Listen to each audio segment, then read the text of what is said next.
Oh, Charleston? Yes. Charleston had the feedback that I've received and Mr. O have received has been very, very positive. You know, the big danger of the Charleston trip is always weather. And the weather was cooler this year, but it was still good.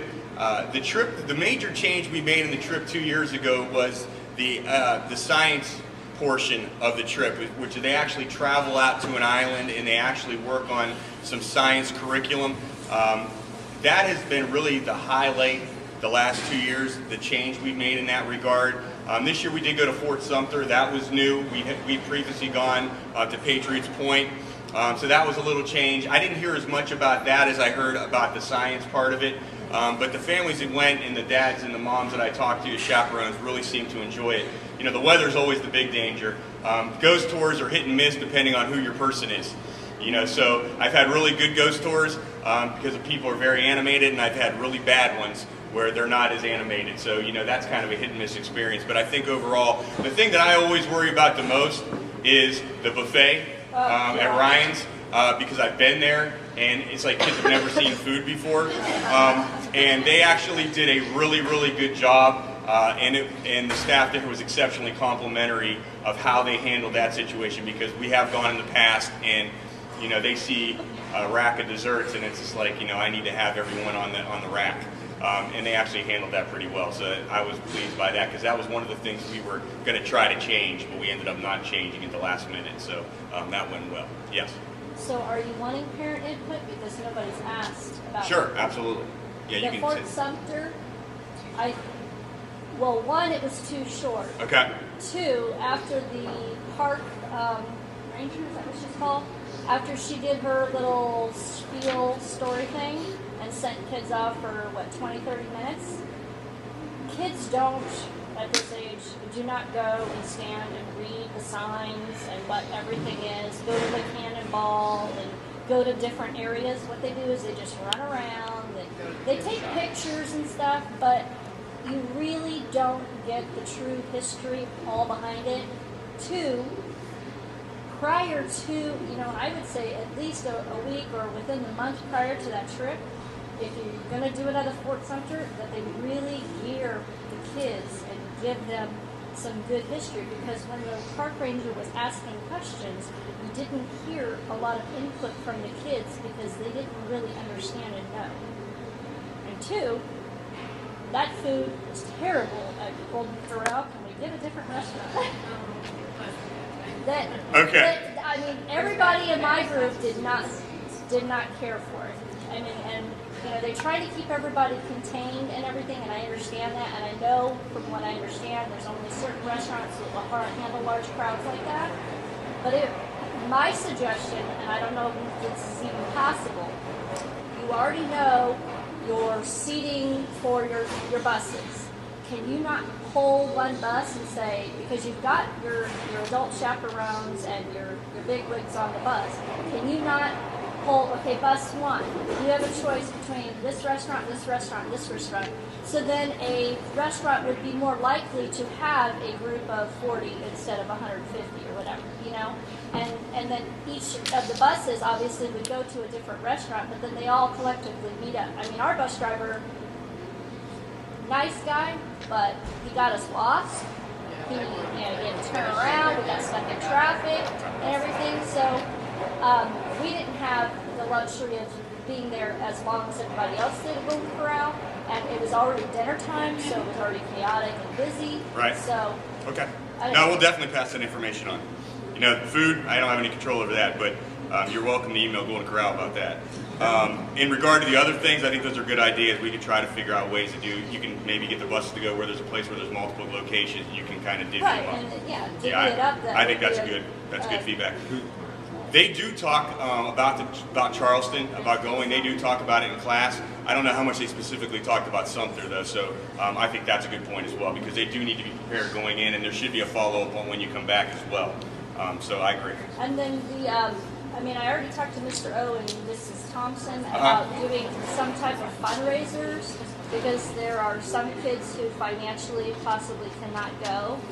And I just think that as big as this school is on fundraisers and bringing in money for all these other different avenues, why it is that we can't help underprivileged people or children or whatever with getting them. We actually do. But I was there's gonna say no we do. fundraiser. Doesn't need to be. We have in our PTO a line item already for covering any kind of field trip. It's actually one of my priority list items. So anytime a parent lets us know about a concern, we actually have some families that pay twice as much, so we have a slush fund even. So we actually do that without having to do a fundraiser. Really, because Mr. O didn't say that when I Yeah. mentioned it to him. He No, we said, do. yeah, there was some that couldn't go financially. No, we paid for several people. Okay. Yeah, but Because no. I They may have chosen not Because to it go. has to be the parent that approaches. Yeah, or they let the teacher know, or they let us know. I mean, it definitely has to be initiated.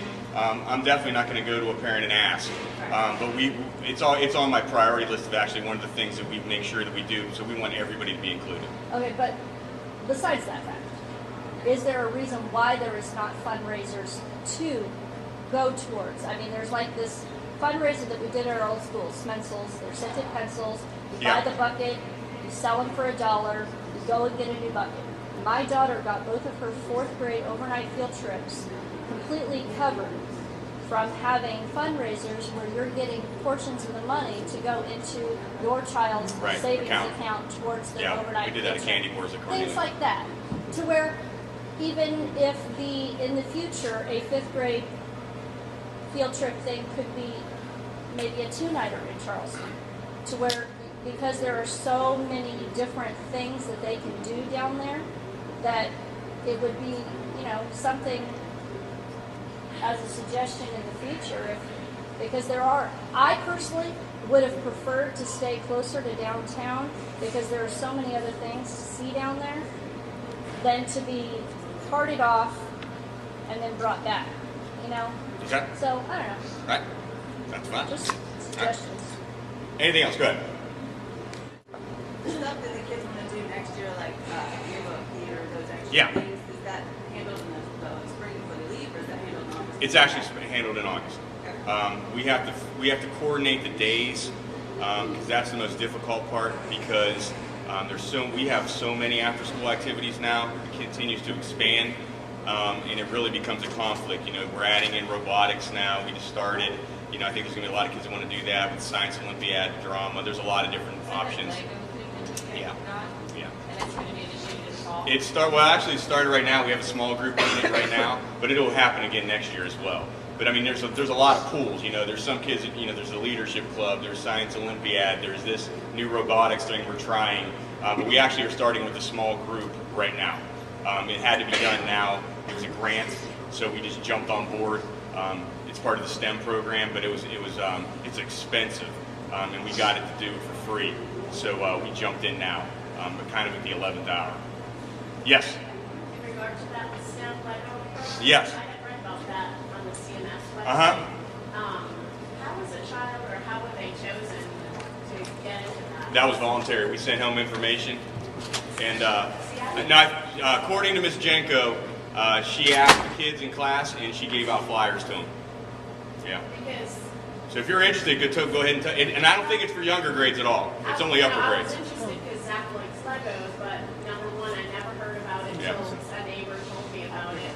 And then when I went to that STEM, that specific Yeah. website, it said all spots for JV Washam were filled already. Yeah, and So it's a small group of people. And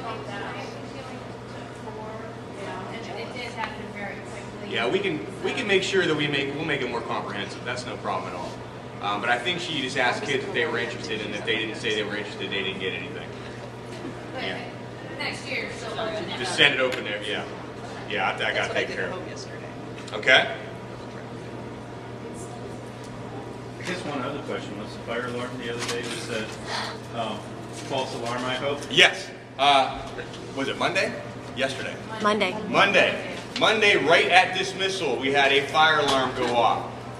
And one of the 5th grade mobiles, we had the box knocked off, and one of our custodians went out to work on it, and during the process of trying to fix it, it went off.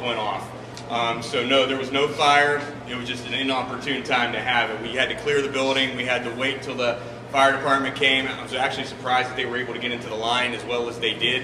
And then we had to wait till they're clear before we could come back in. It actually moved a lot faster than I thought it would. Once we got them back in the building, they moved well. The kids did a good job. Well, I have to comment, my daughter was picking Carson up, and she commented on how well behaved the kids were during the fire alarm compared to when she went to school. Oh, they did great. They left. You know, I think because of the timing, kids are not sure if it was real, because it's like, this is not a normal time we would have a fire alarm. You know, what's going on? So they left the building very quickly. We held them out there. We were able to get the buses off the lot because they were actually filled already. So mainly it affected our car riders, but we were actually able to get them out. I think it was like 2:15. We were completely done. So we were only about 5 or 8 minutes behind. So, but it was a false alarm, and it was in a mobile. Yeah, I forgot about that. Only because you like my bus stop chatter. Why were kids evacuated? I know it's policy that each classroom has a place they're designated to go during that. If you knew that the fire alarm went off in the mobiles, why did those kids in the library get sent out? I sent them to the middle area. You know, I just wanted to get them out to the middle area. Didn't want to take them to the parking lot where the cars were and where all the buses were. So it was kind of a middle ground. I knew it was a false alarm, but I knew I had to evacuate. So I kind of did somewhere that was close in proximity, but it wasn't a dangerous situation with cars driving and fire trucks and things. Yeah, no, that's what it was. I defended it. I didn't even want to have to send them out, but it's the law. You know, because I knew it wasn't real, and I knew it was outside, and I knew it had no impact, but it's the law, so I had to do it. So, yeah, that's why.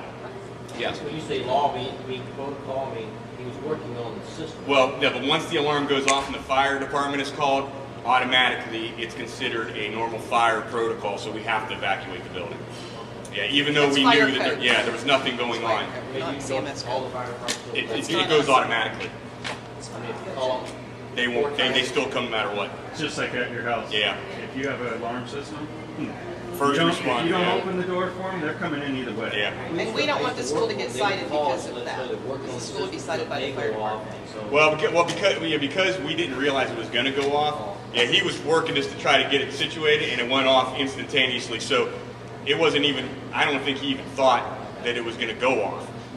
Because we heard when you pull the box off, it makes one weird noise, as you know, and then when you hit the other thing, it goes throughout the whole school. So at first, there wasn't even a sound you could hear in the building. I knew it was happening, but there was nothing going on, so we were setting up for regular dismissal. Then the next thing I know, the real alarm went off.